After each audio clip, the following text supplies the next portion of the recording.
So I guess we can get started, right? Everybody's ready?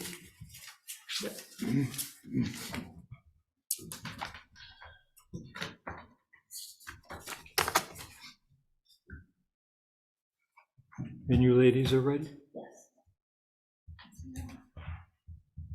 Good evening, ladies and gentlemen. I'd like to call the meeting of the Planning and Zoning Commission to order for Thursday, March 9th. We have one case to hear.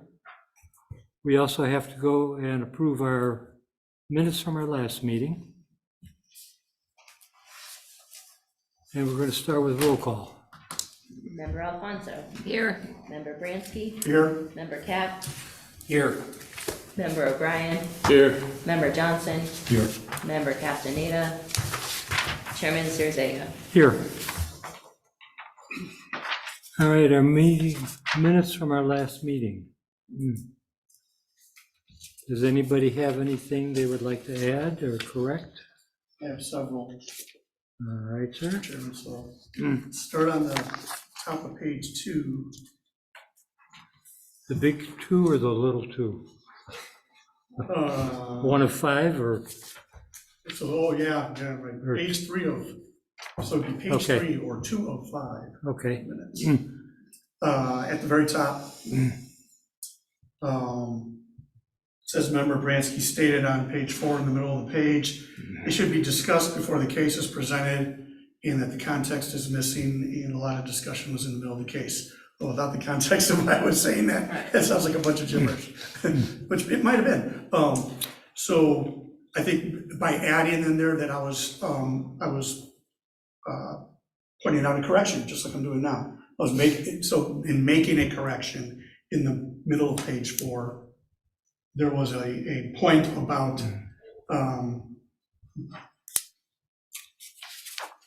having discussion about the relevant ordinance or about the code prior to the case. If you know about the issue that you have with what the code says, try to bring it up before the case, not in the middle of the case. It's like what I was trying to get across. Okay. And then in the next one, that's basically what I was just kind of wrapping that up with the next comment. Member Bransky said there'll always be questions about the minutes. If something is not clear or pertinent, that it should be asked beforehand. But that's not to say that you can't ask questions in the middle of the case. I mean, if obviously there's questions about the case and the testimony, you ask those when they come up. But I'm just trying to get across that as we do our homework, bring those kinds of questions up ahead of time. And then at the bottom of the page,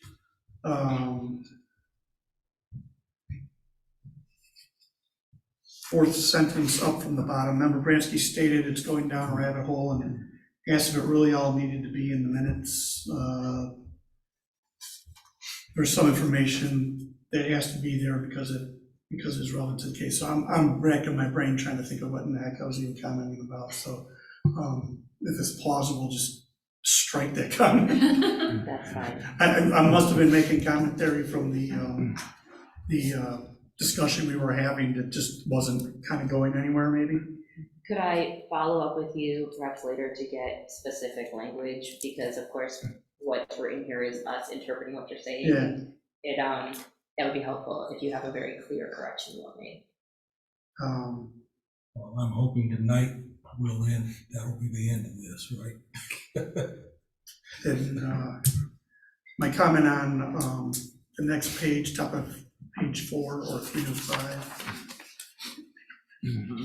Yeah, so again, I was repeating that if we had a, might want to specify the list, because I don't think it really,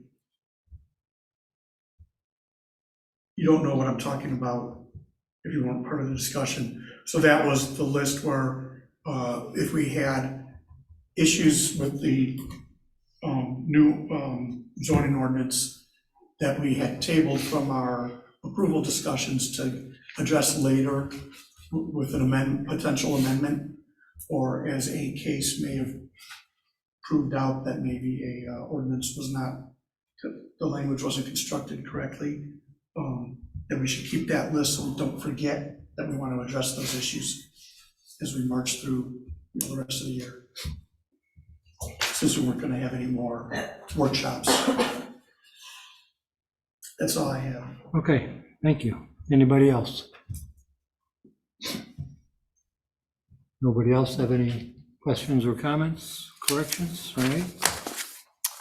I will then entertain a motion to approve the minutes of our February 23rd meeting, as corrected by Member Bransky. I have a motion to approve. So move. O'Brien, second. A second. Second, Bransky. Roll call, please. Member Alfonso? Abstain. Member Bransky? Yes. Member Cap? Yes. Member O'Brien? Yes. Member Johnson? Yes. Chairman Sirzega? Yes. Also, do we want to set a deadline of 9 o'clock tonight also? All right, moving on then, our next item is our case for tonight. Are you the petitioners? Okay, we're going to ask you to come up to the front podium up here, please.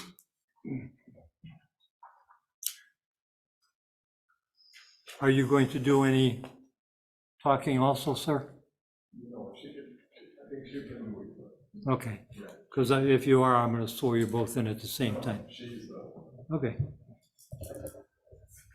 All right, I have to read some background information. All of our testimony is taken under oath, so after I go through this, we will swear you in, okay? So it's case number 2303, special use permit for a massage therapy at 1131 175th Street, Unit A. Legal notice was published in the February 22nd edition of the Southtown. In addition, letters were sent to 19 property owners, residents, and businesses within 250 feet. Did we get any reply from anybody? I did not have anybody, no. Okay. All right, we've also been provided with a letter from the property owner approving the request for their Unit A. We have an application from Jing Wang.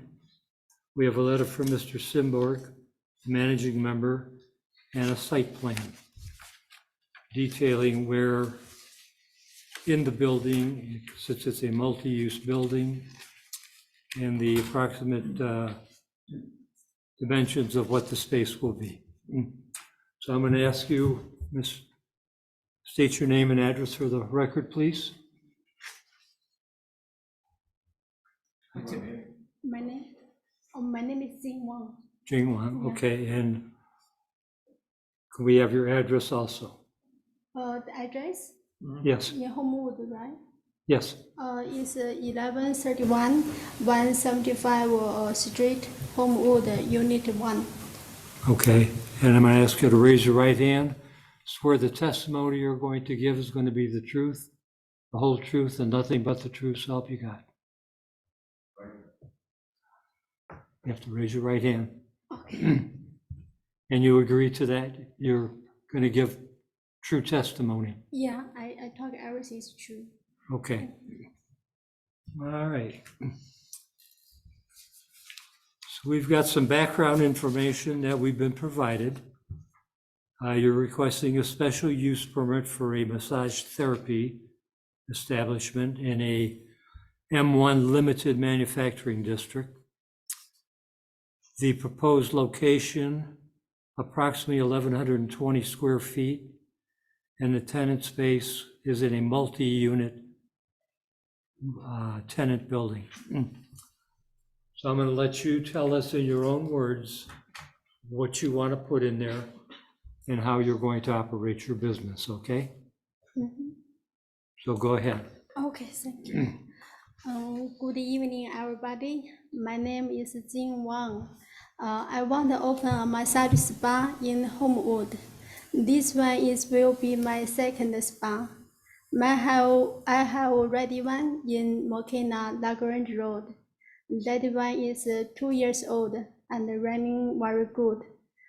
We have 5-star rating from customer. I rent the 1131 175 Street, Homewood.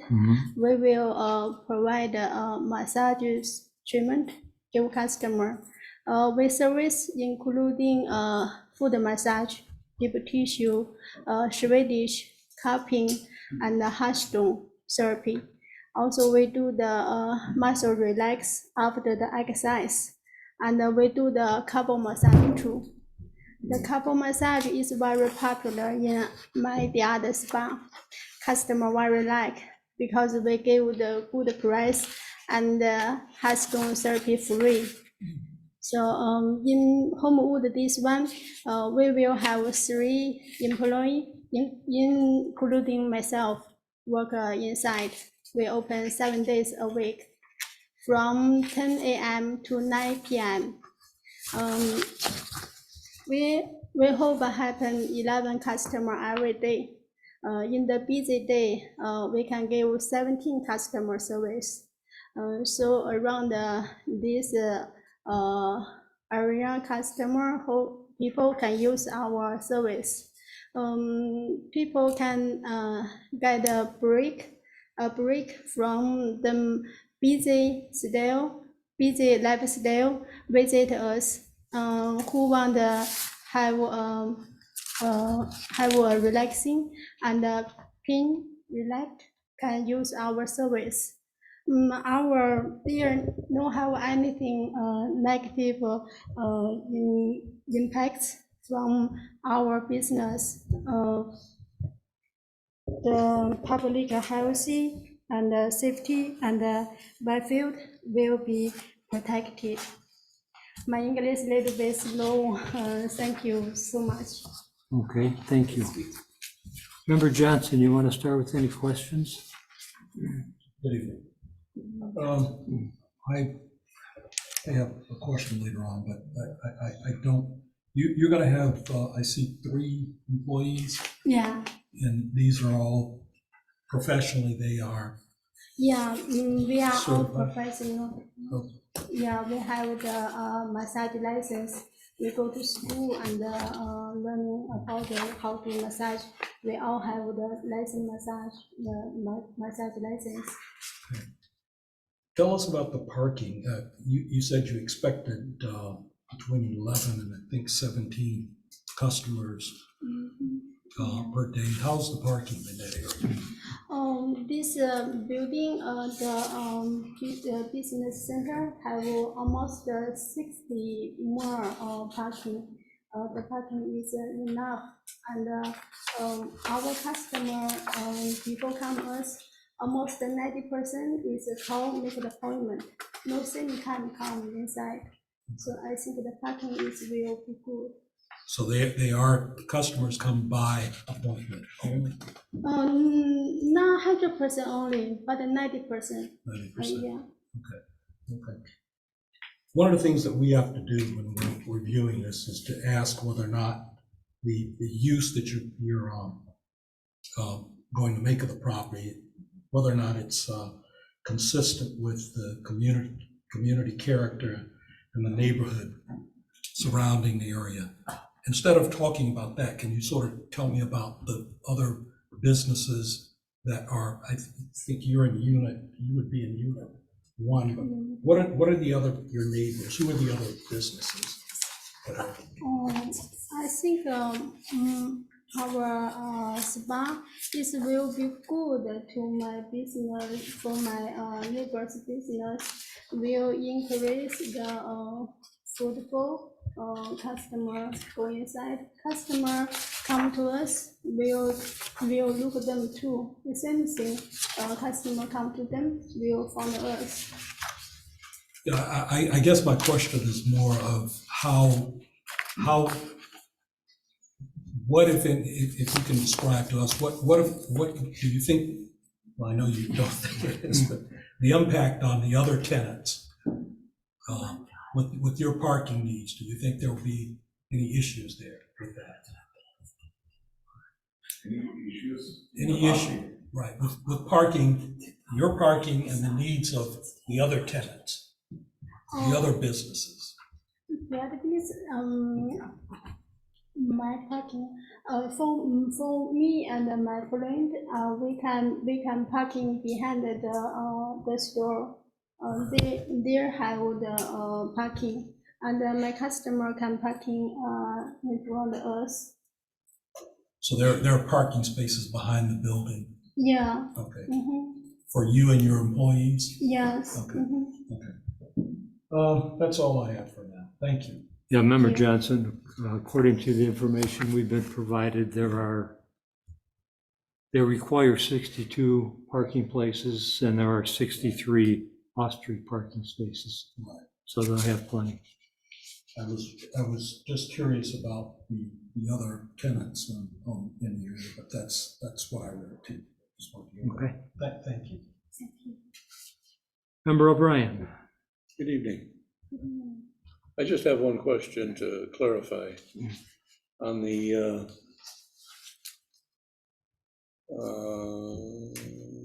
where is it? In the material, it indicates that the size of the space is 1,120 square feet, but on the standards form, it was manually changed to 1,280, a difference of 160 square feet. I'm just wondering which is correct. The correct is 1,280 square feet. The first, is my fault. I not remember early. So the red one is 1,280 square feet. Okay, if that's the case, then my question goes to the drawing, because the drawing that's in here, this one, is 1,130 square feet. So it is different from the standards. So my question to staff is, which is correct? So when they dropped off their application, Ms. Wong wasn't sure at the time how large the space was, and so she thought it was 1,280. The letter then that came in from the landlord says on it 1,120, and based on that, I put the dimensions on the floor plan because we talked about putting approximately, oh no, the dimensions are on there actually. I just translated them so they're visible. So I think, I'm kind of going off the same information as you. I was told both 1,280, and then from the landlord, she said 1,120. Okay, I don't have a calculator on me, but it's on the drawing, it's 10 feet and 22.9. So that's 32.9 on one side, and the other side is 11.8 and 15.6, and that's 34.5. So that comes up to 1,130.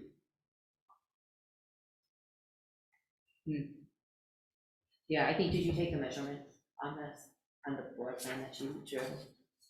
Did you do the measurements? Yeah. Yeah, so I think some of it's a level of just human error of measuring the inside of the space, and I think that might be where some of the discrepancy is too, but if you were told that the space is 1280, that might be leasable or gross, and then what the landlord gave us that says 1120 may actually be interior space, I'm not quite sure. So what is the figure we're voting on? 1120, 1130, not 1280? That is 1280. Is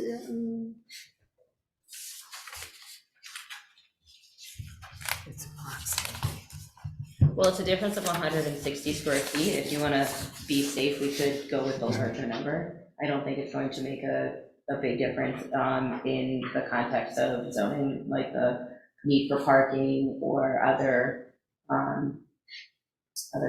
like implications. Well, the letter we have from Mr. Simborg, from the managing member, he's got on there 1,120 square feet. That's what we'll go with. He's the owner. Right. You can always say up to that amount. No more questions at this time. Okay.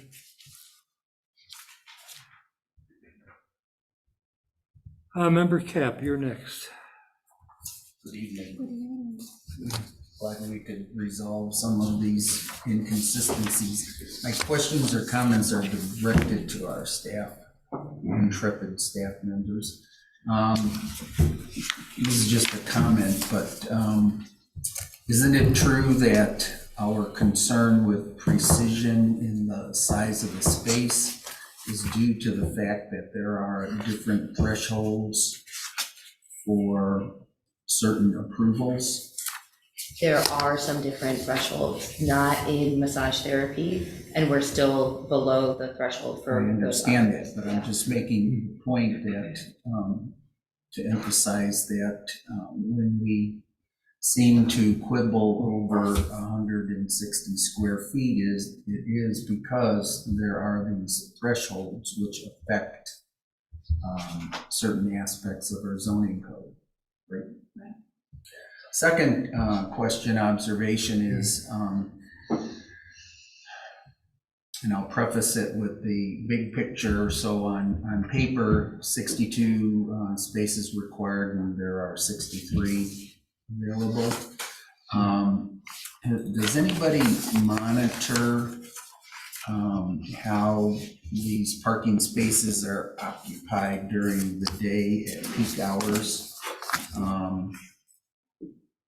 I know that I drive 175th Street quite often, and sometimes it seems like that parking lot is jammed because of peak hour congestion, I'm presuming, at Windy City. Yes. So my question becomes, does anybody, like the police department or Public Works, maybe monitor I don't think we have the no. peak hour parking demands there, which might exceed what's available?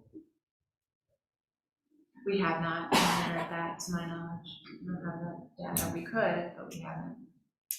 No. So there are have been no complaints? I think there were complaints when Windy City first opened, Okay, because there was a big rush of Right, people right, that right, came right. in, and they were parking everywhere on the street, so sure. put some regulations in place about on-street parking, but since then I haven't heard of Okay, that's great. Yeah. Thank you.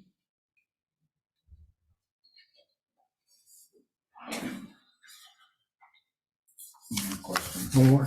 Member Bransky? Thank you. I'll echo that concern. I mean, if you've driven by there, I've driven by there often, and the line of people in that park, it's snaking through that parking lot or in front of the other businesses can be, you'd think they were selling concert tickets or something. So really, I think the hardship is, at a massage parlor with only 3 massage units in use, or massage tables in use at any given time, you're running the risk of being kind of crowded out. I think your customers are gonna be the ones that are gonna be on the downside of all that parking activity. But, so the burden's gonna end up being on you, not on the other, businesses, I don't think. Just to clarify one point, so it's gonna be 3 employees, including yourself. Yeah, So it'll be 3 massage tables, and you might have 1 or 2 people waiting, or do you space the appointments far enough apart that people aren't really like in a waiting area or anything? no, we have 3 rooms, massage rooms. 2 rooms is a single room, 1 room is a couple room. Give the family or sometimes it's together, friend together, that one. And also our customer is before make appointment, not too much waiting. We have the waiting room, a good open waiting room. If the customer come early or some no have appointment, the customer come inside, can wait there. We provide water, candy, and then sometimes some tea. Give them not long time wait, maybe just 5 minutes, something. Yeah. So what's your typical, I know it depends on what kind of service the, your patrons are receiving, but what's the typical time frame for an appointment between customers? Usually we take 20 minutes to 30 minutes between every customer. Or between each customer? So, Yeah, so the between- customer might take like Yeah. an hour or more or less than an hour, Oh, depending on what they purchase? yeah, we have the service is 1 hour, 90 minutes, and sometimes have 2 hours. Customer can choose.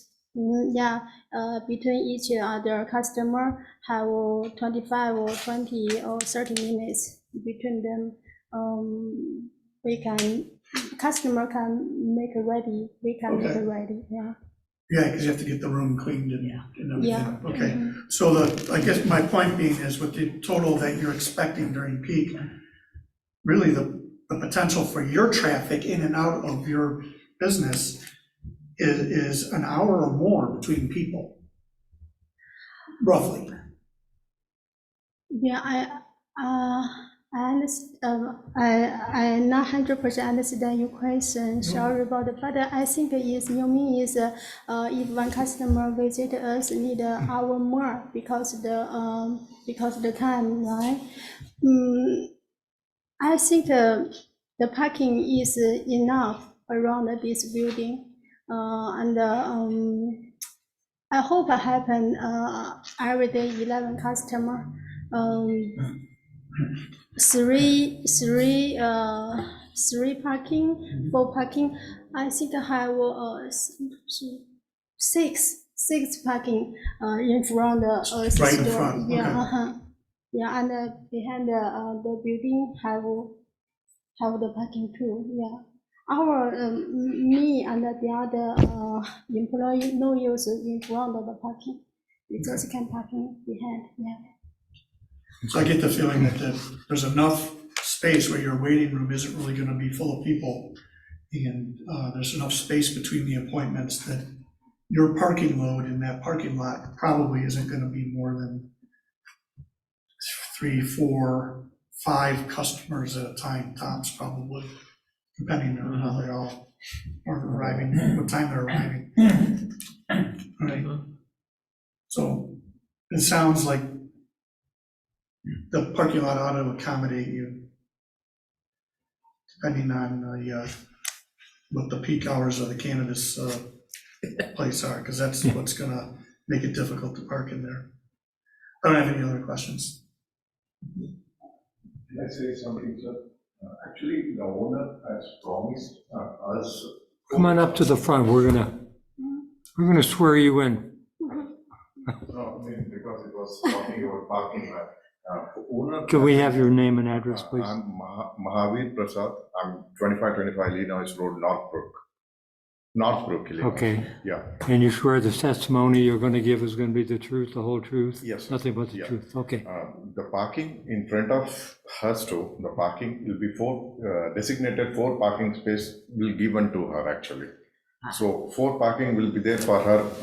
It will be labeled Oh, for the massage place. It will be done because she has seen the parking space being used for a lot for the cannabis store.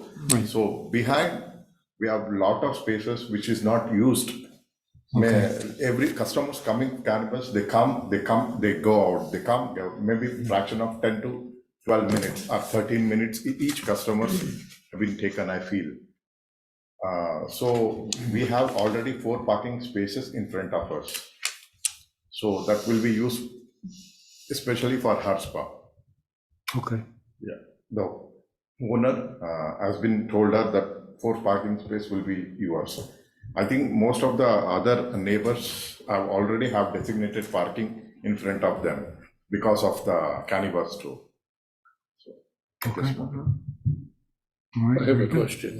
What is your position? Are you with No. Symborg Industrial? No, I'm with her actually. I see, okay. Symborg, these owners have the same owners of hers in Mokina in LaGrange. So they rented the same property, their property in Mokina. This is our second location, as well as before she had one more in Woodland Park, but she sold, so she wants to make one more one. Okay, They must like you. They want to rent you again. yeah, Yeah, she's been there in that location almost 2 years now, in Mokina, on the Lagrange, the main road of the Lagrange Road. okay. Thank you, sir. Thank you. Do you have any questions? Well, I really don't have too many questions, but I'm just curious, how long have you been in business? How long have you been doing the massage? I get the massage license almost 10 years, but How many years? 10 years. Oh, 10 years. Yeah, 10 years. Before I do nails, in Naperville, I have a nail salon. Because the COVID-19 come, the girls work for me, can't go outside. Can you talk a little bit louder? Oh, okay. So I do massage long time. I got the massage license 10 years. Yeah. And then everybody who works for you has the license and keeps it up every year. Yeah, before them come, I need to check them have license. Yeah. Everything we give the professional massage. Great. I really don't have any other questions and just looking forward to maybe using your services someday. Yes, thank you. Thank you, come to us, yeah. All right, I have a couple questions for you. Does anybody else have anything they'd like to add at this point? No, sir. You're going to have 3 employees plus yourself. Yeah. Are all 4 of you going to be working all the time? Or do your other 3 employees, do they have like a day off or something? Or are all 3 rooms busy at the same time? Some, we will have the off day, one day, everyone, one day off. So have 1 week, maybe have 3 days is 2 people work. Okay. The other 4 days have 3. When the weekend busy, we need 3. For the Thursday, Friday, Saturday, Sunday is usually busy day. We need 3 together. So those are your busier days. Yeah, usually if too much busy, I know of. I work 7 days a week.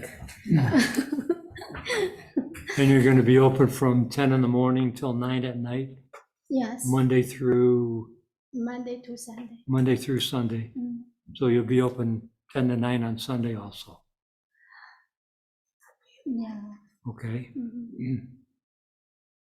And approximately how long does each customer take as far as the procedure that you're doing for them? Are there different, like, are some massages like 30 minutes long and some maybe an hour long, or? Yeah, for the, usually, customers choose the, 1 hour is more. Choose the 1 hour massage is more. Usually, give 5 minutes for customer make ready and, include the 1 hour. Including 1 hour, give 5 minutes, make ready and, Okay, so most of your customers are by appointments? yeah, 90%. You don't have very many that people just come in and say, Yeah, sometimes right, have a customer just walking inside. Mhm. Yeah, if we have a free time, we can give the service for them, yeah. okay.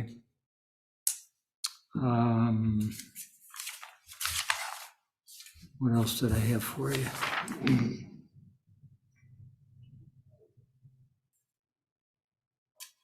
And each person that's working, they have to have a license to do the massages, correct? Yes, Okay. this is 100%, yeah.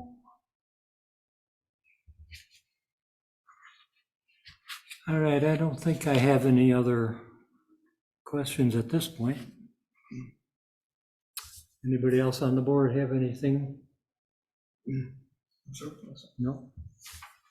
Well, in answering your question, the hours are from 10 to 9. In the material, we have anticipated an average of 11 customers. It's about an hour each. Well, they have 3 massages there. They have 3 different therapists there. There are 3 therapists there who could all be doing a massage at one time. Yeah, but the trading off of hours and days and that. Well, And then, you know, like every business, there's slow days and there's busy days. And there's slow times and busy times. You have another place that you've had for a couple of years, you said, already, in Mokina. Yeah. Is it busier in the morning, the afternoon, or the evening? Or does it depend on the day? Yeah, dependent days. Yeah, depend on the day. I can show it's weekend busy, weekend, but the other day is not too much special time. Okay. All right. Well, I don't have anything else. And nobody else has any other questions they'd like to bring up at this time or discuss? If not, are we ready to make a motion? And who would like to do that? I'll do that, Mr. Chairman. I'd like to make motion to recommend approval of case 23-01 to grant a special use permit for a massage therapy establishment to Jean Lane for 1131 175th Street, Unit A, in the M1 Limited Industrial District, and incorporate the findings of fact into the record.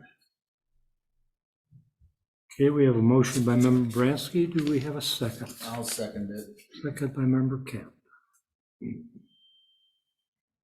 Roll call, please. Okay, Member Alfonso, Yes. Member Bransky, Yes. Member Cap, Yes. Member O'Brien, yes, Member Johnson. Yes. Member Castaneda, Yes. Chairman Sirzega. We gotcha. All right, well, thank you very much. Now their next stop is the village. Yes, we will take this to the village board and I'll follow up with you. Good luck. Okay, thank you very much. Thank Good luck to you. everybody. Thank you so much. Thank you, sir. Thank you. Okay. Thank you, Ryan. Thank you so much. Thank you. Because it will be easier to park. Thank you. You're welcome. Aw, that's You're so welcome. I'll talk with you. Thank you. Thank you.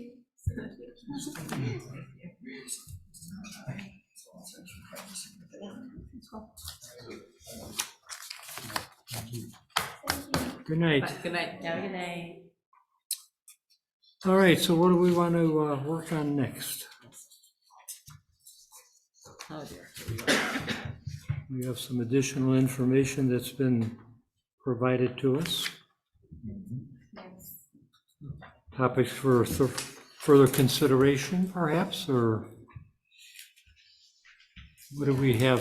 Mr. Chair, if I could make a recommendation, we take up the portion that we dealt with at last meeting, and that is how we record our meetings. Oh, as far as the minutes.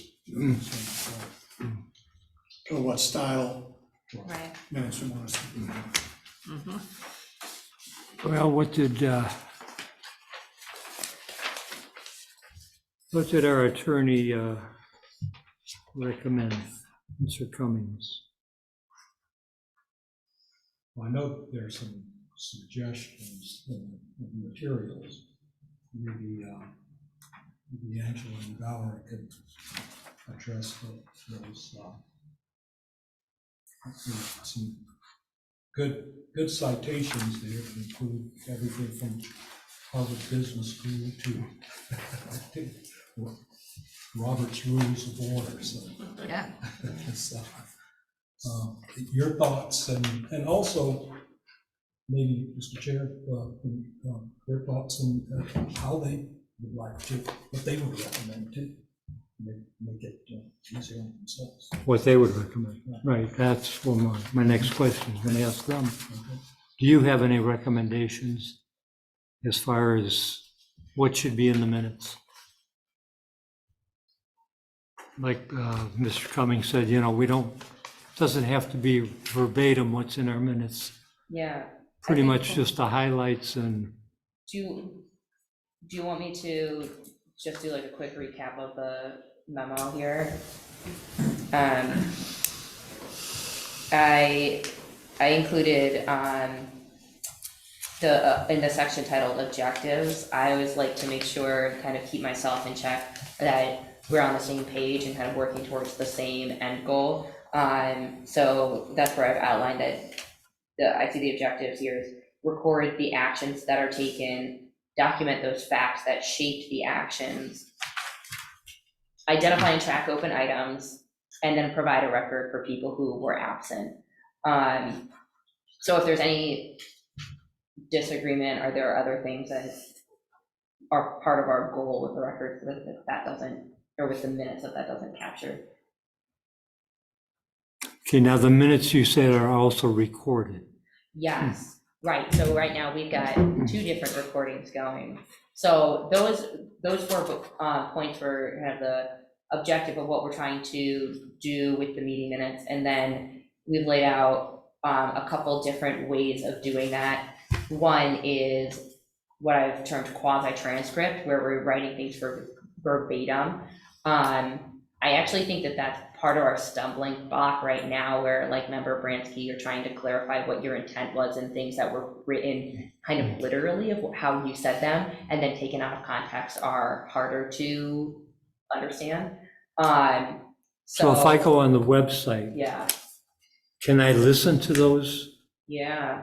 And how long do they stay on there? Forever? I don't Yes.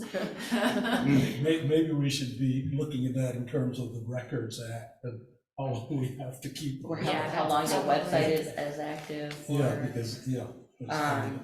I will say I do listen to them while reviewing the minutes, so I think right now I'm waiting for IT to upload the ones from last week, but yeah, we get them up there and you can definitely go back and listen to what was said. And so that, under the different types of meeting minutes, the number 1 and number 4 are kind of the extremes. One is we basically get a transcript, which takes the most amount of time. The other extreme is we see some communities, usually at the board level, that are just a record of the votes taken and reference, go listen to the audio or watch it on YouTube. And I think those are 2 different extremes. My personal recommendation would be one of the 2 in the middle here, which is creating a concise record using summarizing instead of verbatim what was Right. said. I think that gets the idea of like, what was the intent of what was said and what was the outcome. And then whether that is by kind of a blow-by-blow discussion or by grouped under headings. So for instance, this evening, we had several different commission members ask about like hours of operation and how many people are there. We could go, one member asked, the next member asked, or we could say there was discussion under hours of operation, several, these commission members asked about that and it was answered. Okay. So that, I think those are two different approaches that both fall into that middle of the road Right. sort of like summary with the meeting minutes. I think Chris, Mr. Chair, emphasized, attorney, Right. emphasized the importance of recording actions taken, which are taken when we vote, Yeah. but incorporating, keeping that in mind. Discussion, as you described, discussions had, actions taken. And everybody's comfortable with that, yeah. Yeah, well, I think your objectives lay it out quite well. I mean, Yeah. for the actions taken, identify and track open items and provide the record for people who are absent. But number 2 is the item where it's, where the debate is, I think, if one man's trash is another man's treasure. So, but I think the statement you put in here off of LegalZoom, for me anyway, makes it quite clear. And the example that you just gave kind of work together. There'd be a lot of debate. We all bring our opinions, our research, our experience, and we throw that all out there. Who's listening to it, I'm not sure, but maybe, it does spark other questions a lot of times from other members on the board, especially when we're talking about something more technical, especially. And so that's good. But yeah, does that all have to land in the minutes verbatim? I don't think so. And I think what this point here that you pulled off of LegalZoom, and I think this is what Chris was getting at, is there's probably a lot in there that shouldn't be in there because you can hang yourself with it quite easily. So, brevity is, whatever that saying is, brevity is everything. I don't remember what the saying is. Brevity is brevity. So, so at that point, I'll stop now. But our minutes should reflect it, and I think, like you say, as long as it's pointed out of what we as a group discussed, going verbatim is going down a dangerous path. Yeah, I'm sorry. Yeah, so we need the highlights. And Just the thought of having to listen to this and then go back and listen to the transcript. I don't know how you get any other work done. I don't want to listen to myself in these things. I'll be like, what the hell was I talking about? yeah, But the more important thing for us is the record is there.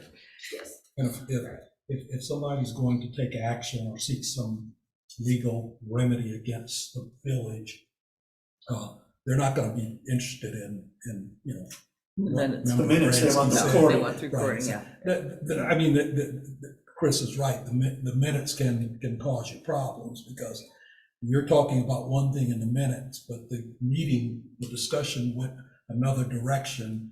But yet we have you coming back saying, well, gee, I didn't really say that. I think I said something else, and you haven't even looked at the transcript. Maybe you did say what they took down, or maybe your recollection, our memories are always Well, fuzzy. sometimes it's more of what I meant to say. Right, I didn't say it well. exactly. I'm So reading all- it like, I didn't really mean to say that. Yeah. So Member Bransky has to testify to what he said in the minutes, and which contradicts what he actually said. It's available in the transcript, so. But I agree with what Member Bransky said. I think the first and last one are the better ones, and I think whatever works best for the staff. and you both are comfortable with that? Edward Johnson alluded to the Records Act. So, to educate me, how long do these things have to be maintained? That was like this, well, for meeting minutes, I don't know. I don't know for me. The rule of thumb is 7, but I don't know what it would be 7 is- for a government body. I mean, Right. Yeah, What's the difference? it's different for government agencies. Yeah. Chris. I rely Chris on other knows people the to know answer. that. He knows the answer. It's probably in the procedure manual. I'll check. Well, is it conceivable that it could be longer than 7 years, or? Yeah, Yeah. absolutely, absolutely. Yes, it Could is. be I have 20 that years. information, I just didn't look it up. Yeah. Look it up. I will say, I think the part of the question was about how long they would be on the website. Aside from them being published on the website, I do keep all of the recording files in our digital records in the same way that we save like our minutes and our other files. So even if, I don't know, something were to change with the website and then we, 10 years from now, start a new one and the old files aren't on there, we would still have the records like internally. Could you explain that a little better? How would the, I mean, what sort of records are you referring to? What record, you know? So, okay, so like the files used to create these documents all live digitally in our server. And in the same way, the files that are like the video file and the audio file also live in our server. So Okay. they're publicly available on the website, but we also have like, I would say hard copy, but it's not, like the digital copy in our Okay. server. So then conceivably, whatever the duration is for the Records Act, technology changes, so new servers, new ways of doing Yeah. it. There would be some sort of assurance that this stuff would be not only preserved, but then transferred over to different storage I don't know, I mean, methods. Whatever the next new thing is that you save Yeah. and stuff It'll be like feeded that. into your brain. And it's not just for us, obviously. Right. It's for the entire village, but also under state law too. We might have obligations, so Right, but we still don't know what that, we don't know how Obligation Chris should know. yeah, we can find that.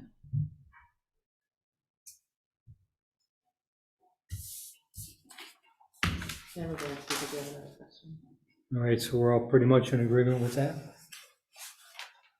Yeah, So, I would yeah. just like to make a comment. For the last 2 meetings, there's been comments relative to verbatim discussion and attempting to take verbatim. I don't know where that came from. I don't think anybody intended to expect verbatim of what is said at each meeting. I do have a question that I want to lead to later and another meeting. This is from May 11th of 2000. The rules of procedure for the Village of Homewood Zone Board of Appeals. And this is what guided us. It's 4 pages. And it goes into purpose and powers, the meetings, quorums, agendas, minutes, administrative reports, general discussion, board liaison, ad hoc committees, which we could do here, but we haven't for a while. And in here, under minutes, it indicates the minutes are intended to be a record of the significant discussions, decisions, and actions occurring during the meeting, period. It's very simple and straightforward. This is what has been, it's what guided us throughout the Zone Board of Appeals for many years.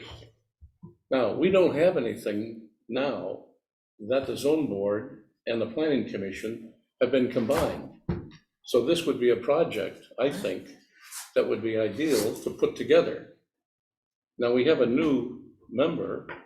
She's not here tonight, unfortunately. What was given to her when she came on board? In years past, this document was given to a new member and it guided them. It's very simple. There it is right there. Yeah. Yeah, there it is right there. Found it. Now, that is something that we should have here. We will have in the future new members coming on board.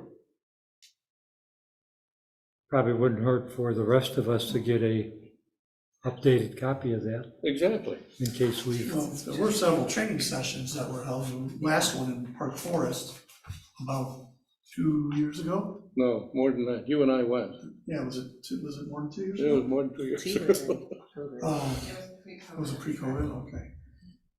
COVID, just a black spot of Now, memory. another thing that I have to ask is, on page 2 here, it indicates conduct of meetings. Conduct of meetings is subject to the Illinois compiled statutes, the Homewood Municipal Code, rules the village board may adopt, and Robert's Rules of Order. And that's the reason in the last meeting I asked about tabling that item, that we were guided by Robert's Rules of Order. The village attorney, Chris, indicated that apparently that's not referred to that much anymore. It's a rather arcane reference.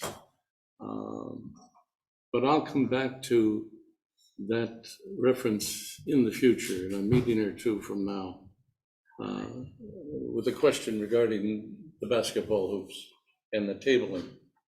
But I just wanted to point this out, that this is a beneficial document for a variety of reasons. I have a question with regards to Commissioner Castaneda.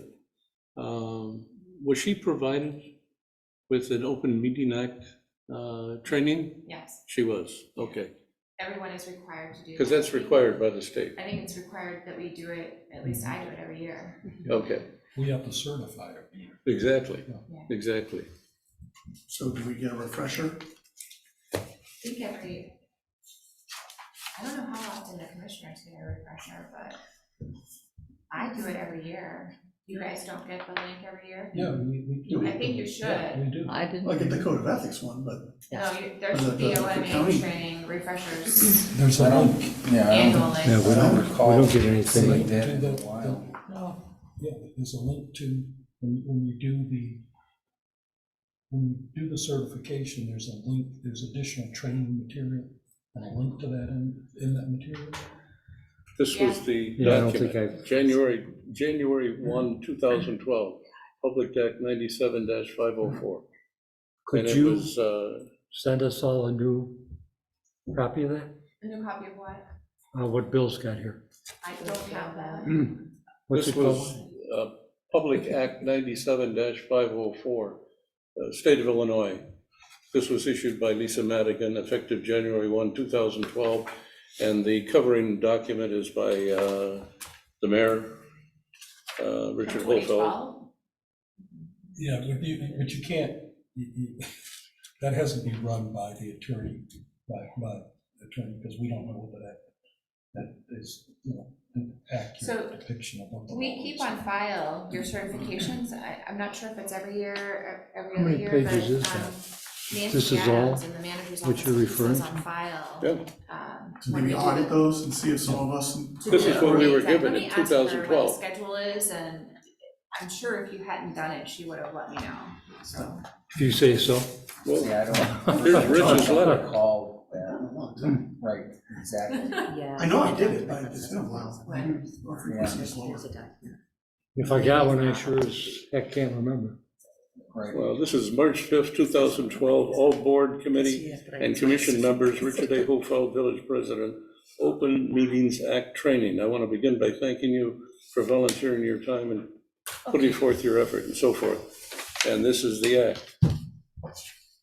Well, now we do And it. I'm sure it's been amended or changed or, Yes. Oh, you definitely. know, Which is why throughout this- the years. Right, right. Yeah, but- just Yeah, like that's we do it 11 every years year. ago. Yeah, but they do it. Now right. it's all online, we It's just online, right. answer questions and listen and read things, and then the certification goes directly to. Yeah. I don't think, I wouldn't know, but most people have gone to online. And training goes, yeah. That's what we use. Yeah.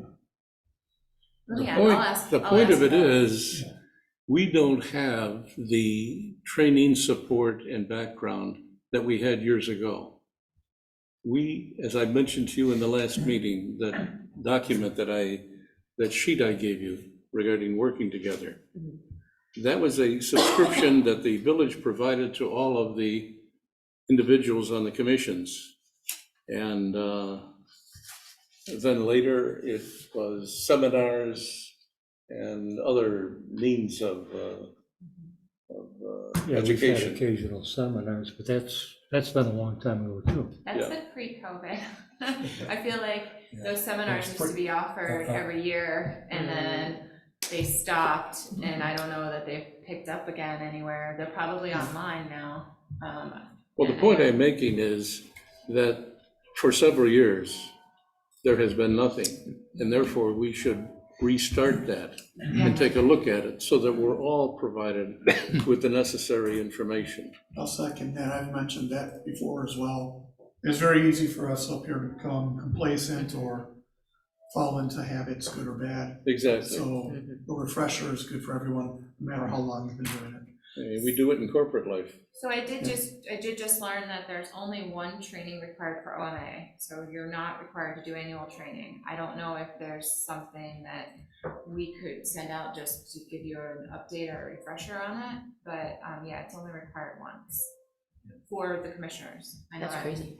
I've done it a lot more. than Yeah, we once. do it annually. We do it all the Yeah, so time, that- but, Yeah, Yeah. what you're talking about, I mean, the suggestions are primarily advisory, including the material you have there. So I think anything else that, you know, there's nothing that's mandated by law outside of what we have to certify.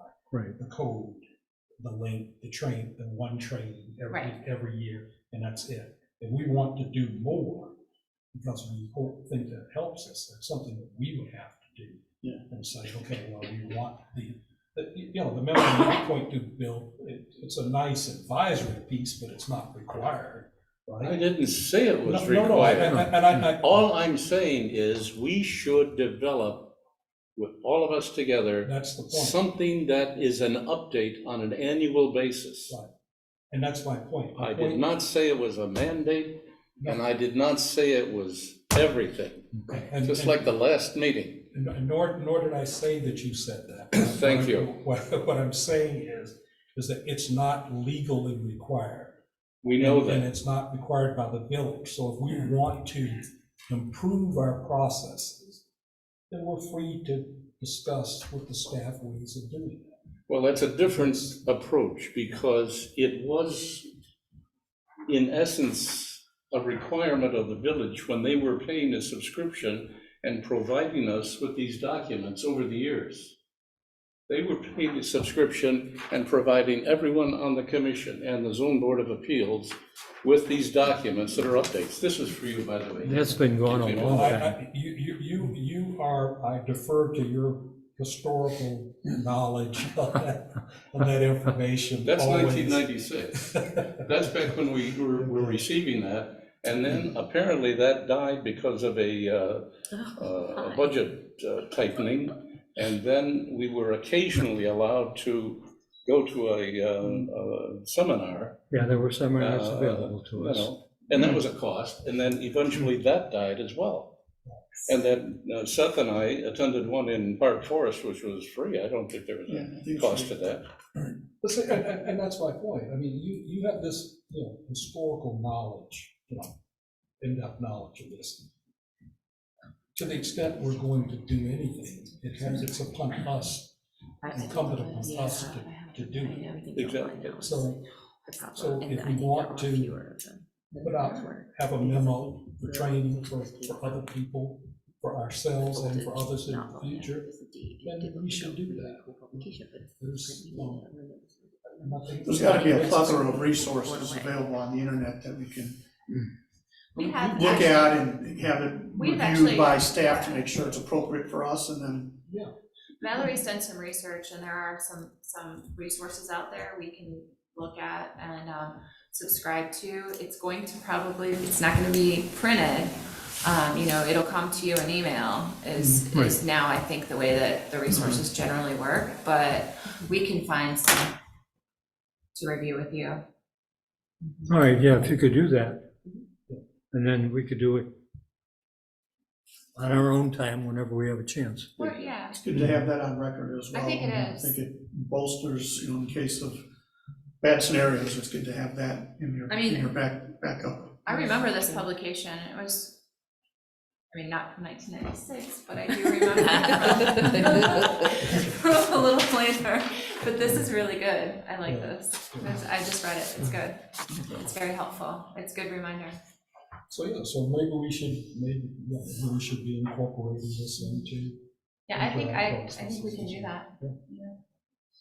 Mr. Chairman, did you set the limit for 9 o'clock? Yes, sir. Because it's 9 o'clock in Elkhart, Indiana, so. You didn't specify where. That's true. Thank you.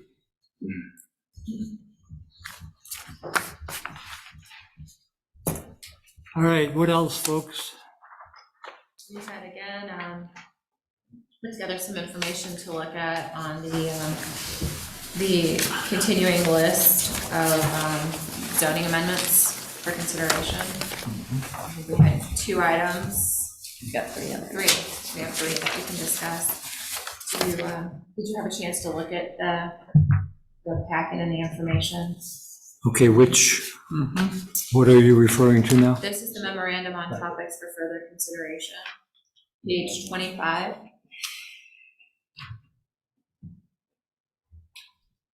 Yes, okay. Any of those you want to start with?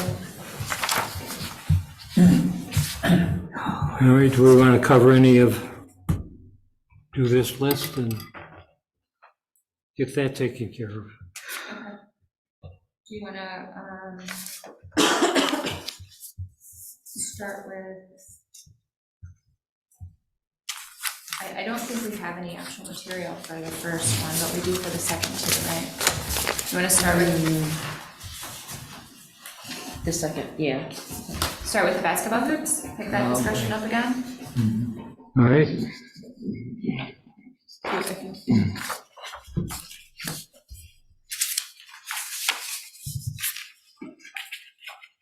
Do you want me to present what we found? Sure. Okay. So our new regulations introduced a 5-foot setback and from the property lines and a 10-foot setback from the front property line for the equipment. This was to clean up inconsistencies, but we didn't explore the regulations, which we've already discussed in very much detail. That was added. That wasn't really discussed in depth. So this does need further discussion. The regulations also did not include sports courts, like when you have more than one basketball hoop. So we created a red line version of the sections of the zoning code that related to household recreational facilities. So any reference to household recreational facilities in the old code was redlined to identify any changes in the new code so that you could see those. Particularly, they're related to the site development standards for recreational facilities, outdoor and exterior lighting, encroachments, and the definitions. So we wanted to ask, we'd like, I guess, to discuss whether commissioners want to allow the permanent basketball hoops in the front yards, and what restrictions, setbacks, limit on the number of hoops, and any discussion of impacts. Looking at the old code and then how it's been changed. And also the sample codes you provided. Yes, the sample codes too. Mhm. Yeah, those were a few other codes that the consultant collected back in November of 2021, but we just never really, the topic didn't get discussed in detail. But if you look at the sample codes, Orland Park, they're categorized as detached accessory structures. They are permitted in driveways, front, side, and rear setbacks, except in the business districts, and no lights are permitted, because I think we did talk about lights. And basketball courts, which would be more than one hoop with the pavement, are permitted only in the rear yard. So Bolingbrook, they have to be 5 feet from the property line. There's no minimum setback in Downers Grove, and they can be in any yard. Are we having a full discussion about basketball hoops or just the insert that was put into the code that was approved on December 8th? Well, I think that we need to discuss basketball hoops in general if we want to talk about the insert. Well, I mean, I outlined about 14 different questions. If, first of all, are you allowing one hoop in the front or two? That's question number one, depending upon how big your, I thought mine flipped over there. Depending upon how big a driveway you have. Yeah, no, that's one of the questions that I asked. Right. Do you want one or two? One hoop, I mean, one house near me has two. They're permanent in the backyard. That's a basketball So court in the by document definition. here, the text has got to incorporate the same language with regards to the rear yard line and the side yard line. Then we get into the question about lights, because the one near me also has lights. And therefore, then you have a question about the impact on neighbors, both in back on the next block, whose rear yard abuts that. And how late would you allow lights? Right. And playing at night? So there's a myriad of questions. Yeah, those are the questions that I was outlining. Yeah, Okay, we need to discuss them. okay.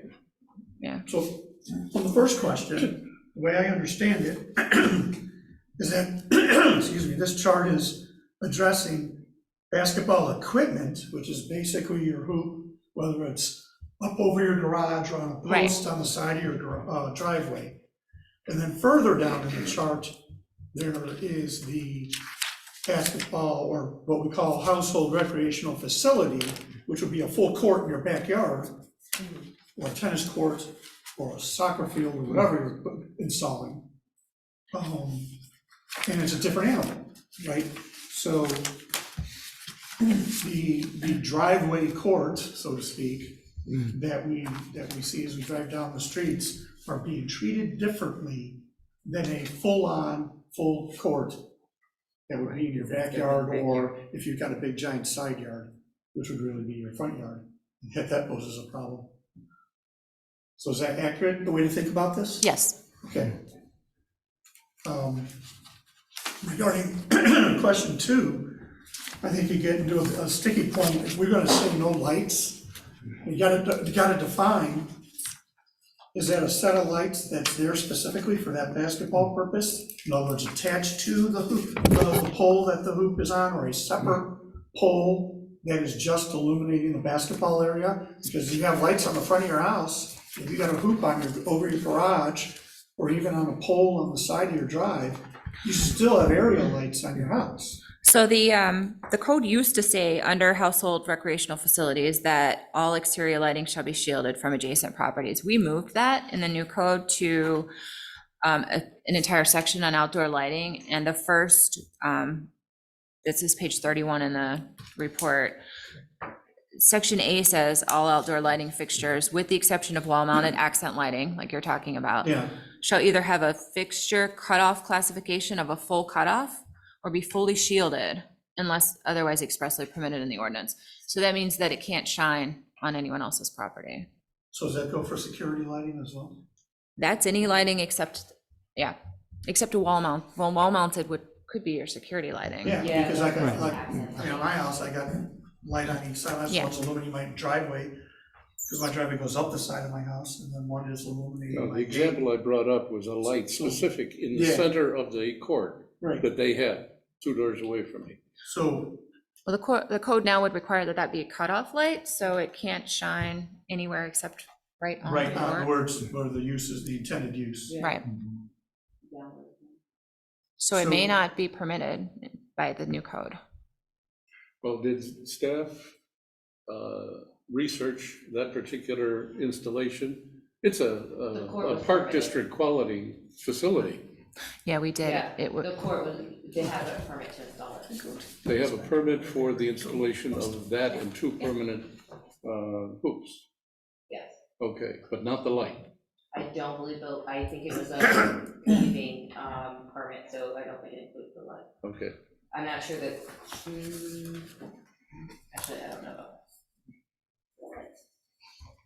So they do have a permit to have that court in their backyard.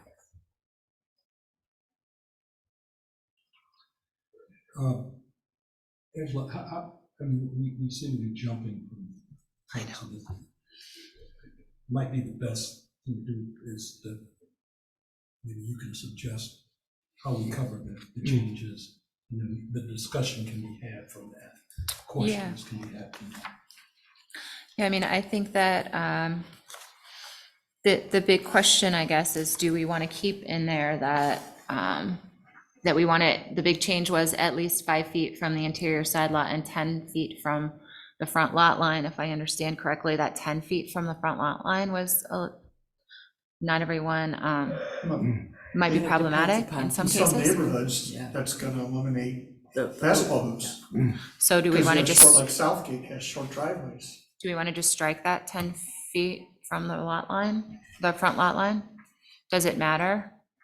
Well, as a homeowner, I mean, I would prefer, You if I prefer, got a court out there, I'd rather my kids were away from my garage and my windows with that basketball. well, and the neighbors would. Yeah, Towards but the- how about the street? You don't want your kids in the street. You don't want them in the street either, though. Yeah. But that's up to you, I How guess. do the pads that we just approved impact this?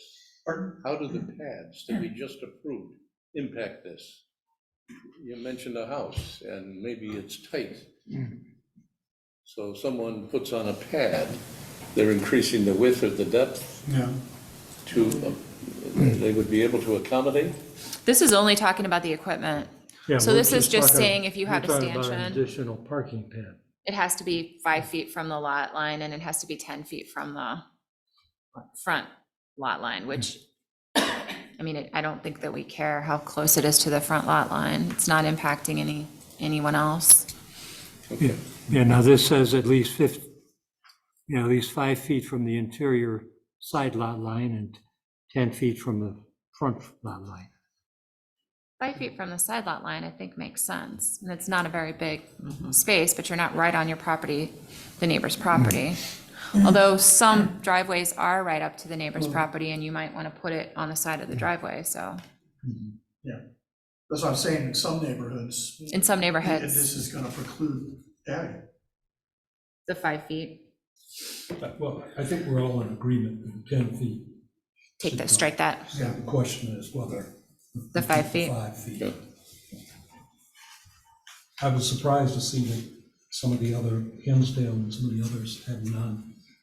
I know. And then Berlin, not in the front yard. Right. That makes, Yeah. Yeah, But so, it's with the fancy Don't you house. think there might be some subdivision covenants that might control that? then that would, then they can have stricter regulations than we do. that's a good question. Yeah. The other, So the majority of our basketball hoops that we have in existence now, are they the portable kind? They're on wheels and you can just there's move where you both. want on your driveway? There are both. They're both, yeah. Yeah, I know there's a whole list of, Yeah, majority probably are the kind you can wheel in, just because I think those are easier to, but all right, the ones that are mounted to the house, yeah. You don't have to like put a footing in it. the ones that are mounted to the house, yeah, I know, The list shows hoops. No, hoops is a portable one, right. but it does show poles on here, Yeah, there's both. so that's permanent. But most of them are portable, Are portable. yeah. And then you've got the other kind that are attached to the front of the garage. And I mean, those aren't going anywhere. But we don't, that's the point, we can't, we seem to be thinking, I think for everybody else, we seem to be thinking that we're not going to regulate. Yeah, we're not gonna what's regulate portable, those. whether they're portable from the house or they're permanent, right? So which ones do we wanna regulate? Permanent. The permanent. So I think from the safety aspect, what we're trying to say is the regulation wants to, not let it be on the property line. So you don't Right. have basketball and people on your neighbor's Right. property. And then from the street, you wanna keep it preferably off the parkway. Because then you don't have kids playing in the street. Right. So you wanna be on that house side of the sidewalk, if there is one, stay off the parkway. Yeah. So I think that's probably the reason for that 5-foot setback Right, from the property line, because your property line is down towards the park. Okay, so we're in agreement that we're gonna do 5 feet, Mr. Chair, 5 feet for permanent. Right. Okay. Yes. Yeah, and if they're too close to that side lot line, they can come in here and ask for a variance. That's right. And then the other thing I think that we don't have in our code, or that at least I didn't find, that if you look at some of the other codes, basketball courts, which would be what you're talking about, can only be in the rear yard. I mean, I can't imagine you could even fit one in your front yard in most cases, but Well, what is a basketball court? that is not defined in our code either, so we would need to define And I that, don't- Yeah, I would think. and I suspect you probably didn't see any in the other codes either. That's, The definition? No. yeah. I mean, and nobody would put that in there. Well, I treat this like a garage or a garage or a swimming pool or something. It has to be so far from the lot lines and so far from another structure. Well, a court, Of course, but we don't know what a court is. Right? We don't define it. We don't define what a court is. Do we define what a tennis court is? No. No. We don't regulate courts. Well, you know, That's. No pun intended, No yes. pun intended. tennis courts are listed in our list of types of structure. And but they don't have in the previous code, tennis courts and swimming pools were not allowed to be closer than 10 feet to the lot lines in all buildings, and those standards were taken out. has to be the same language. So we should, if you want to put that language back in and apply that to tennis courts and basketball courts the same, that would, Or are they defined as a standalone court? In other words, it's not, you're not saying you're using your driveway as the court, it's you're using your. it's a You've specific constructed a court. standalone court Yeah. in your yard. So we're talking, the question is though, we don't have courts, right? We don't regulate courts, right? Right. So, Well, we do as other structures. I mean, the court that's 2 doors from me is 55 by 25 feet, Yeah, they got a permit is and a everything huge- for that. and they got a permit. and they have a permit for Right. it. But it has to be treated like other structures in a backyard, like the swimming pool she Right, mentioned. right. But do we want to, see, that's, yeah, well, I don't know. You're, first, we're gonna have to define what a court is, a basketball court is. And then we'll have to say, okay, this is how you can have it. But, yeah, I mean, And do we define what a basketball court is? Paved surface with two Yeah, I mean- hoops at each end. right, we don't define tennis courts, so I think that there's a common definition for it, but we do say they can only be in the rear yard. To me, it makes sense that swimming pools have to be 10 feet from a building. I don't know why a basketball court would have to be. For a swimming pool, I think it's so that you don't, like, Right. It's the not danger diving of off your jumping building. into diving off of a building. And also the pressure of water against it. Yeah. So- But for courts, I don't know if it matters if it's if it's close to your shed or not, or your.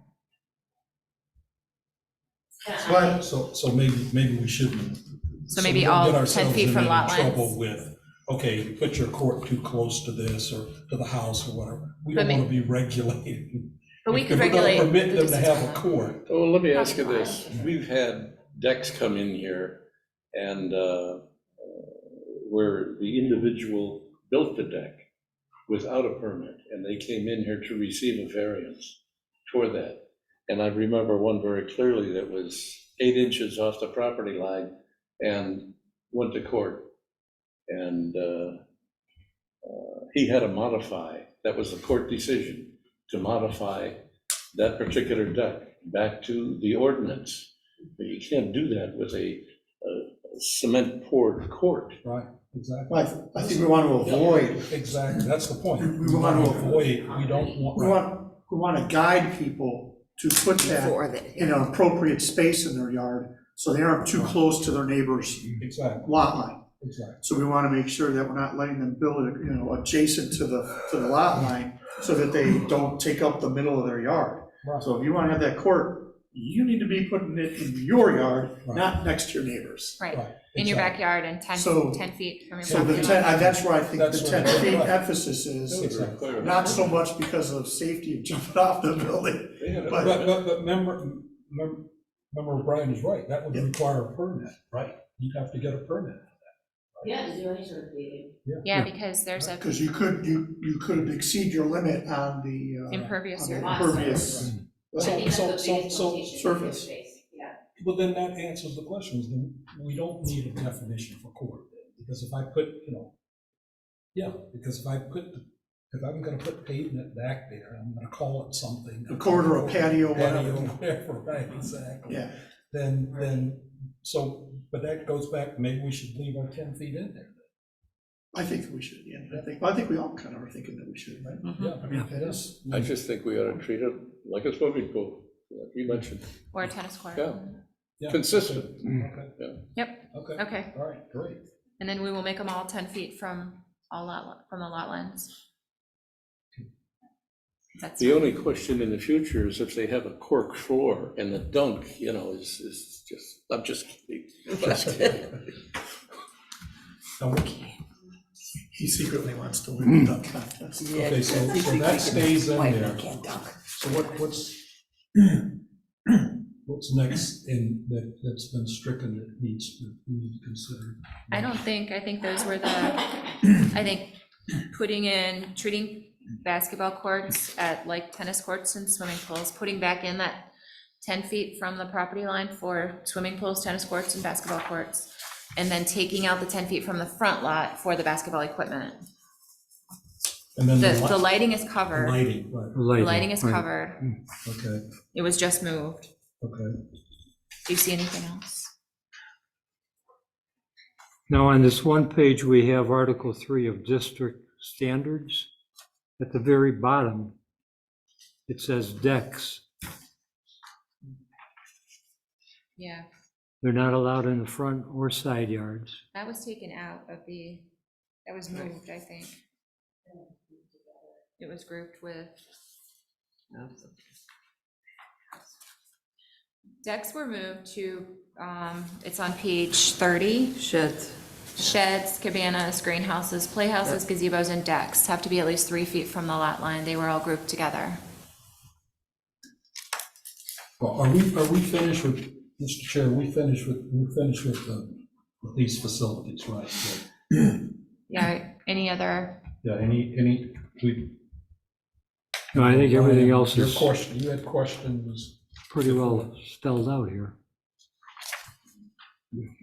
okay, so we're in agreement. we're all in agreement? Yeah. Good, and then, Everybody on this side's in agreement? Yes, sir? you could just call them sports. And then the other number 3, that's on page 26, is the new regulations for fences. For what? Yeah, can you show? So we've discussed a lot that the corner lots and behind the front lot line of the house for the 6-foot fences. One thing that we didn't discuss that didn't change in the code, but was really brought to my attention because of the new diagram, is that front yards, you can have a 4-foot fence all the way around the front lot line. Now, that was taken out of the municipal code of ordinances. It wasn't addressed in the zoning code, but I don't know that this was the intent of it, to have it in your front yard all the way to the front property line. Do you have any thoughts on that? I know that there are quite a number of 4-foot high fences in front yards. I've seen that as I've been driving around. Yeah. They're I have open one. though, they're not privacy. I'm sorry? They're not privacy that I've No. seen, they're open. Right. Is that still a requirement? So I have one next door to me, they're fairly common. Okay, is so we're what I'm okay with saying. those. And Well, I personally don't mind them, but Yeah, But- because in the past, it's There's a 6-foot fence that we've had problems with, But not the 4 foot. The 4 Not a foot in the front- front yard is not a okay. 4-foot. Too many of them. Now, we did approve something a few years ago on Martin. It's a newer house. Right. Yeah. Blah, blah, blah. With the combination that we're discussing, the 6 foot behind, what would be the front The front facade of of the the house. house, but a 4 foot picket style fence around the front. So, Okay. In fact, they have it set just like that. They yeah, have- exactly. It's on with an the- angle. with the Yeah, I've fillet. seen them as And they a. put a bench in front. They put a Yeah. bench in Yeah. front, yeah, Looks very nice. yeah. So, Okay. Good. Okay, so we're gonna, okay, so. Well, okay with that. Okay. we'll stick with that. Those were the only 2 items that we had specific to discuss tonight, but we do want to keep working on the list at each of the meetings. So if there's another topic that you'd like to discuss at the next meeting, please let us know.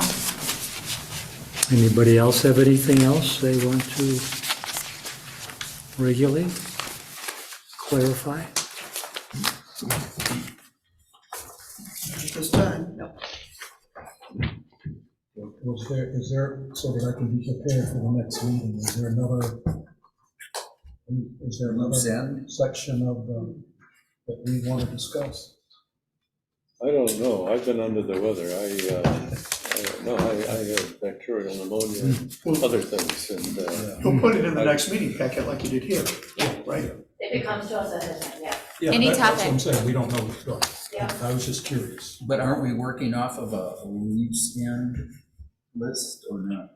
This is currently the maintained loose end list, so the only one that we don't really have a clear direction on yet is number 1, which is about that kind of overlap of our new definitions of personal services, along with spa and massage therapy, and how they affect. We are considering it as we get things in the door, and we're working on how we could better clarify that, but also just testing off the ordinance a little bit as we go before we make a recommendation. Yeah, I think that's one that we're learning more about as we get new uses in and classifying them in the code and where they fit and don't fit. So is that more or less the topic that I raised about? Yes. Because not that I'm wasting a lot of brain power on this, but it does come up every once in a while upon my reflections. Just, if I have a spare moment at all, I'll think of, well, gosh, what if, Yeah.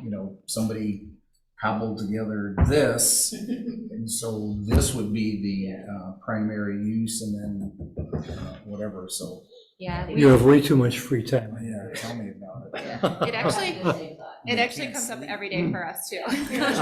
You just need a good massage. Yeah, Maybe some other goals. yeah. Call us when that place opens. We'll send him next door first to the cannabis.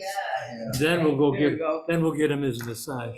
No wonder everybody's. Now he's talking, yeah. She also thought that would be a good synergy. do you anticipate this to be a rolling format Yes, as opposed to gathering some and having an amendment meeting? I think so. That just, this way we can discuss each topic in a little more depth if we do it individually and kind of attach them to each meeting. But we could, but after these discussions, I think we will have a meeting that is an overall amendment meeting. We will definitely have that meeting, Okay, yes.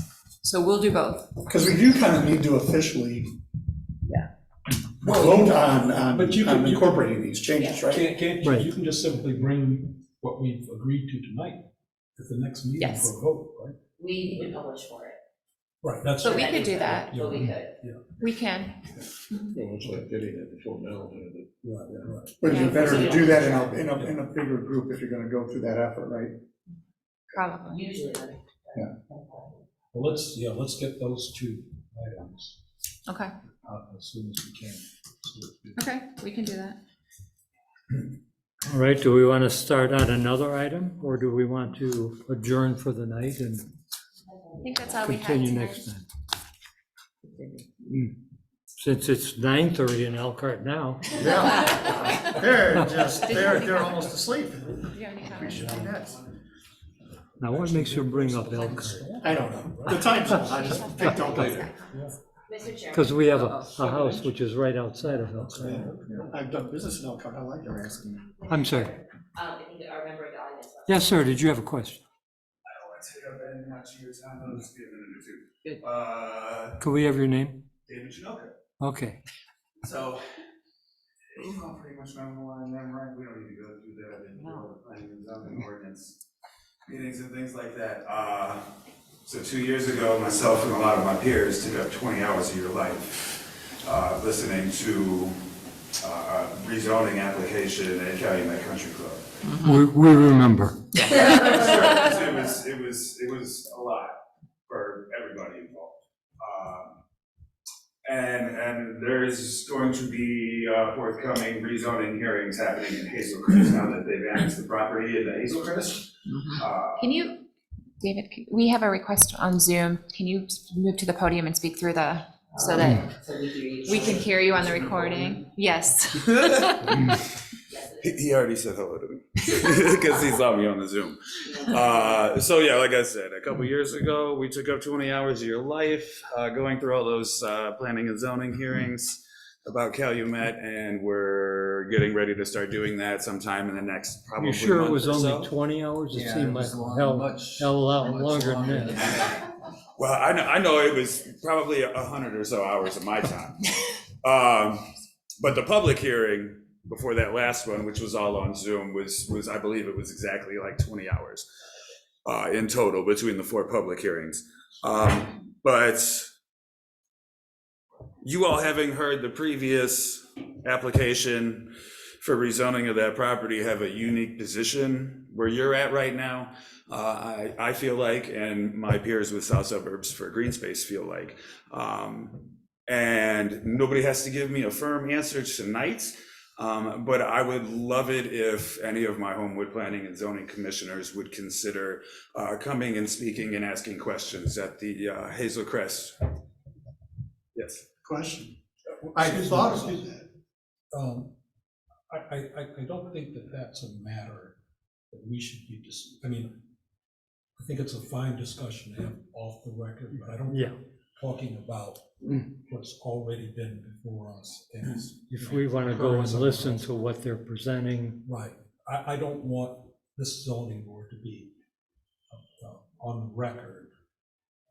But as doing that. So individuals. You're right, you're certainly welcome to talk to us, talk to members after. And as individuals, you can certainly go and. Yeah, if we want to go as individuals, That was gonna be my representing question. ourselves as Yeah. What's individuals. the legal implications It's of open. that? Yeah, well, that's, Fair enough. I do not know that. You're welcome to say what you want to say, but we're not going to respond. And Go ahead. so Please go ahead and say what you. right. All I was saying is if any of you would be willing or find the time in your lives to be able to show up at the Hazelcrest meetings. I know I myself and also my peers with South Suburbs for Green Space would greatly appreciate it. And like I said prior, I don't expect anybody to give me a hard answer tonight, and I don't need the board to speak on it publicly by any means. So what I will do is I have a card with my name and email address. And by all means, this is private and I won't discuss it with any other board members of the village, trustee, or any other committees. So I will just hand you my card with my email. And if you're not comfortable getting a hold of me directly, you can always email the South Suburbs for Green Space Group. We have daily right now been going to the village of Hazelcrest and asking for the zoning application when it gets through, because we don't have to FOIA that information, that's public. So as soon as we get that, if anybody is interested, we will happily email it directly to you. Because we'll be studying it hard ourselves. And it'll probably be on Facebook also, I'm Oh, sure. you know we'll have it out there. Thank you. We like to make sure everything is public, even when we're asked to sign NDAs. Thank you. for All right, your thank you very Thank much. you for your civic engagement. Thank you for your time, thank you for your patience. No, And thank you for I'll your. get out of your hair now. Thank you. We for missed your you. patience. Bill, I miss you. Peace. All right, As Dave we Garroway used to ready say. to make a motion to adjourn? So move. We have a I'll second? We have a motion by member O'Brien, second by member Bransky, Bransky. Bransky. Okay. All right. Member- Everybody in favor? We're all in favor. Does it happen, man? Sure, Thank I you twist all. my arm. Okay. I'm opposed. Where-